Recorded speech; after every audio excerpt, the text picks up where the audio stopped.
Salut à tous, c'est Gigi. Aujourd'hui, on va parler d'un sujet qui n'est pas sexy, qui ne fait pas rêver, qui ne fait pas de vues sur Instagram, mais qui fait toute la différence entre un trader qui dure et un trader qui disparaît. Si tu penses que le trading c'est trouver la meilleure stratégie, le meilleur indicateur ou le meilleur setup, cette vidéo va probablement te déranger et c'est normal. Parce que la vérité, c'est que la majorité des traders perdent de l'argent non pas parce qu'ils ne savent pas trader, mais parce qu'ils ne savent pas gérer le risque. Et je vais être très claire dès le début. Le risk management ne sert pas à gagner plus, il sert à ne pas perdre. Si tu n'es pas capable de survivre sur les marchés, tu ne verras jamais la phase où l'argent arrive. Dans cette vidéo, je vais t'expliquer ce qu'est réellement le risk management. Pourquoi 90% des traders le sabotent, comment calculer ton risque concrètement, combien risquer par trade, pourquoi ton mental est directement lié à ton risque et comment construire un plan simple que tu peux appliquer dès aujourd'hui. Pas de promesses irréalistes, pas de rêves vendus, juste la réalité du trading.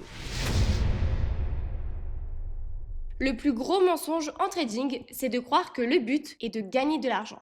Le vrai but en trading, c'est de protéger ton capital. Parce que sans capital, tu ne trades plus. Et sans trading, il n'y a plus aucune opportunité. Les traders débutants veulent tous faire grossir leur compte le plus vite possible. Ils pensent qu'au gain. Les traders professionnels pensent en survie. Et la question n'est pas combien je peux gagner sur ce trade, mais la vraie question est combien je suis prêt à perdre si ce trade échoue. Et si tu n'as pas une réponse précise à cette question avant d'entrer en position, alors tu es en train de jouer et pas de trader. Quand on arrive dans le trading, on arrive presque tous avec la même idée en tête. Faire de l'argent rapidement, prouver quelque chose, changer de vie, et c'est humain, je ne juge pas ça. Mais le problème, c'est que cette façon de penser est exactement ce qui fait sortir les gens du marché. Parce que le trading n'est pas une course au profit, ce n'est pas un concours de performance, ce n'est pas un moyen de se refaire après une mauvaise période. Le marché ne fonctionne pas comme ça. Chaque position que tu prends est une exposition au risque et pas une promesse au gain. Et tant que tu vois un trade uniquement comme une opportunité de gagner, tu oublies volontairement l'autre côté de l'équation, la perte. Or, en trading, la perte fait partie du système. Elle est inévitable, elle est normale. Et surtout, elle est saine quand elle est maîtrisée. Un trader qui cherche à éviter les pertes à tout prix est un trader qui finira par en prendre une énorme. Parce qu'il va refuser de couper, il va espérer et il va négocier avec le marché. Et le marché ne négocie jamais. Le vrai changement de mindset arrive le jour où tu comprends que ton rôle n'est pas de forcer le marché à te donner de l'argent, mais de gérer intelligemment ce qui peut te reprendre. Ton capital, ce n'est pas de l'argent disponible, c'est ton outil de travail. Et comme tout outil, s'il est abîmé, tu ne peux plus t'en servir correctement. Les traders qui durent ne se demandent pas combien ils vont faire aujourd'hui. Ils se demandent s'ils respectent leur cadre, leurs règles, leurs limites. Parce que tant que ton capital est intact, tu as encore des opportunités. Dès qu'il est entamé sérieusement, ton jugement se dégrade, ton mental se tend et tu entres dans un cercle vicieux. Et c'est exactement pour ça que le risk management n'est pas un frein à la performance. Si tu retiens une seule chose de cette partie, c'est celle-ci. Le trading ne récompense pas ceux qui veulent gagner vite. Il récompense ceux qui savent rester en jeu. Le risk management, c'est l'ensemble des règles qui te permettent de limiter tes pertes, contrôler ton exposition, rester émotionnellement stable et rester longtemps sur les marchés. Ce n'est pas une option, ce n'est pas un bonus, mais c'est la base. Un bon risk management répond toujours à ces questions. Combien je risque par trade? Où est mon stop loss? Combien de trades perdants consécutifs je peux encaisser? Combien je risque par jour, par semaine, par mois? Et si tu n'as jamais réfléchi à ça, tu trades à l'aveugle. Et quand on parle de gestion du risque, beaucoup de traders imaginent quelque chose de technique presque secondaire, à détail, à régler une fois qu'on saura bien trader. Alors qu'en réalité, c'est l'inverse. La gestion du risque est le cadre dans lequel tout le reste existe. Sans ce cadre, même la meilleure analyse devient dangereuse. Maîtriser le risque, ce n'est pas prévoir ce que le marché va faire. C'est décider à l'avance ce que toi tu feras quoi qu'il arrive. C'est établir des limites claires avant même d'entrer en position. Des limites financières mais aussi mentales. Cela veut dire savoir exactement jusqu'à où tu acceptes d'être exposé, à partir de quel point tu sors sans discuter, combien d'erreurs consécutives tu peux encaisser sans te déséquilibrer. Un trader qui ne définit pas ces éléments laisse le marché décider à sa place. Et le marché n'a aucune obligation de te protéger. La gestion du risque, c'est aussi accepter que tu n'as aucun contrôle sur l'issue d'un trade individuel. Tu peux avoir la meilleure lecture possible et perdre. Et tu peux te tromper dans ton analyse et gagner. Ce que tu contrôles, en revanche, c'est l'impact de chaque décision sur ton compte. Un bon cadre de risque permet une chose essentielle, la répétition. Répéter les mêmes actions, les mêmes règles, sans que ton ton capital ou ton mental ne s'effondre aux premiers imprévus. C'est ce qui transforme le trading d'un jeu émotionnel en un processus structuré. Sans règles de risque précises, chaque trade devient une épreuve. Avec un cadre clair, chaque trade n'est qu'une occurrence parmi des dizaines d'autres. Et c'est là que beaucoup se trompent. Ils veulent être justes à chaque trade alors qu'ils devraient vouloir être cohérents sur une série. La gestion du risque n'est donc pas une stratégie, c'est la condition nécessaire pour que ta stratégie ait une chance de fonctionner. Et sans elle, tu n'es pas en train de construire quelque chose. Tu es simplement en train de réagir. Il y a 3 raisons principales. La première, c'est l'ego. Les gens veulent avoir raison, ils déplacent leur stop et refusent la perte. La deuxième,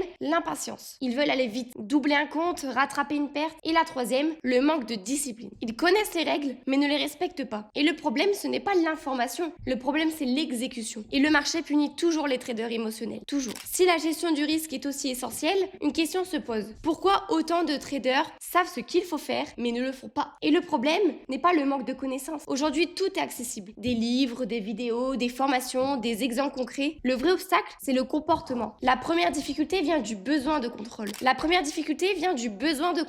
Beaucoup de traders ont du mal à accepter qu'une décision puisse être correcte sur le fond et négative sur le résultat. Alors ils interviennent, ils déplacent un niveau, ils modifient leur plan en cours de route. Et à ce moment-là, ils ne tradent plus une méthode, mais ils tradent leur inconfort. La deuxième difficulté, c'est la pression du temps. L'envie d'aller plus vite que le processus, de compenser une perte, de rattraper une journée ou une semaine. Et cette urgence, elle pousse à augmenter la taille des positions, à multiplier les entrées et à ignorer les signaux faibles. Non pas parce que le marché le justifie, mais parce que l'émotion prend le dessus. Et plus le risque augmente, plus la lucidité diminue. La troisième difficulté est plus subtile, la surestimation de soi. Après quelques trades gagnants, beaucoup relâchent leur cadre. Ils pensent avoir compris le marché, ils prennent plus de risques sans s'en rendre compte. Et c'est souvent là que les dégâts commencent. Le marché est patient, il laisse passer l'excès de confiance, puis il le sanctionne. Et respecter la gestion du risque demande quelque chose de très simple, mais très rare. La capacité à s'ennuyer, accepter de ne pas trader tout le temps, accepter de sortir avec une petite perte, accepter que certaines journées ne rapportent rien. Et pour beaucoup, ce calme est insupportable. Alors ils créent de l'action, et cette action, elle coûte cher. Ce n'est pas le marché qui empêche les traders de réussir, ce sont leurs réactions face à ce qu'ils ressentent. La gestion du risque échoue rarement à cause des chiffres, elle échoue à cause de l'humain. Et on va être très concret. Un trade sérieux risque entre 0,5% et 1% de son capital par trade, pas plus. Si tu as un compte à 1000 euros, 1% représente 10 euros. Si tu trouves que ce n'est pas assez, c'est que ton capital est trop petit ou que tes attentes sont irréalistes. Risque fixe, toujours le même pourcentage. Pas d'augmentation après une perte, pas de revenge trading. Le marché n'a aucune dette envers toi. Et à ce stade, on va quitter le discours théorique pour entrer dans quelque chose de mesurable. Parce que la gestion du risque commence le jour où tu mets des chiffres sur tes décisions. Un risque maîtrisé, ce n'est pas une sensation. Ce n'est pas je pense que ça va aller. C'est une valeur définie à l'avance, identique d'un trade à l'autre. La première erreur que font beaucoup de traders, c'est de risquer en fonction de leur confiance. Ils risquent peu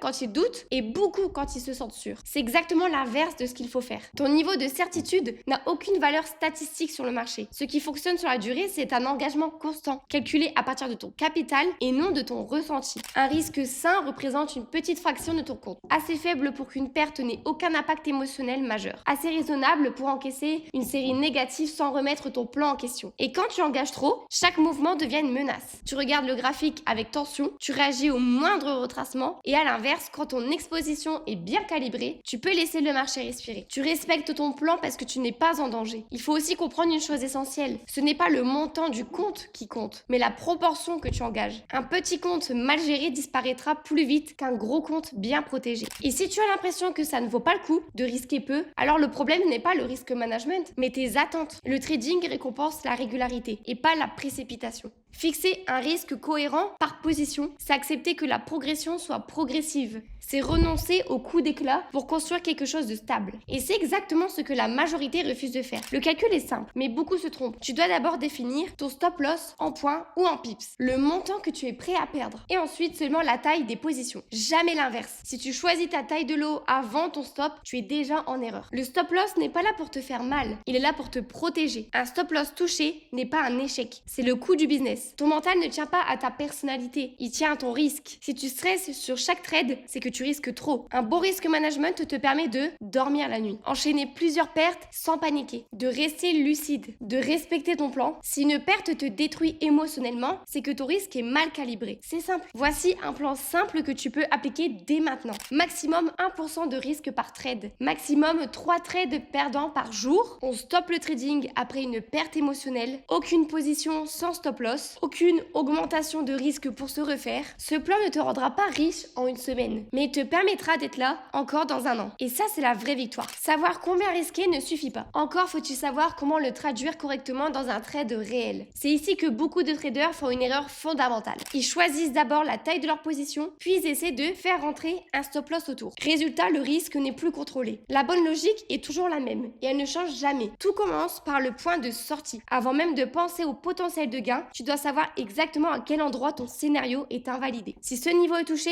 ton idée est fausse. Point. Ce niveau n'est pas choisi au hasard. Il doit avoir un sens technique. Il doit correspondre à une structure et pas à une somme d'argent. Et une fois ce point défini, tu connais la distance entre ton entrée et ta sortie de protection. Et c'est cette distance qui va déterminer le reste. Ensuite seulement, tu regardes ton capital et le montant maximum que tu acceptes de perdre sur ce trade. Pas ce que tu espères gagner, ce que tu acceptes de perdre sans que cela n'affecte ton jugement. Et à partir de là, la taille de ta position devient une conséquence logique et pas un choix émotionnel. Si le stop est large, la position est plus petite. Si le stop est serré, la position peut être plus grande. Mais le risque financier, lui, reste identique. Et c'est cette constance qui protège ton compte. Un trade mal dimensionné ne se voit pas toujours quand il gagne. Il se relève quand il perd. Et c'est là qu'il faut être honnête avec soi-même. Si une perte te pousse à changer de comportement, c'est que le calcul était mauvais. Et le but de cette approche n'est pas d'éviter tes stops. Ils feront partie de ton quotidien. Le but est que chaque stop loss soit supportable, prévisible, intégré dans ton plan. Quand tu travailles de cette façon, tu enlèves une grande partie de la pression. Tu sais exactement ce que tu risques. Tu sais que ton compte peut encaisser une série de trades négatifs. Et tu peux te concentrer sur l'exécution plutôt que sur la peur. Et c'est à ce moment-là que le trading devient un processus et non une suite de paris. Beaucoup de traders pensent que le problème vient de leur psychologie. Ils se disent qu'ils manquent de sang-froid, de confiance ou de contrôle émotionnel. En réalité, dans la majorité des cas, le problème ne vient pas de la personne. Il vient de la façon dont le risque est géré. Quand tu engages trop, ton cerveau passe en mode alerte. Chaque variation devient une menace potentielle. Tu n'analyses plus,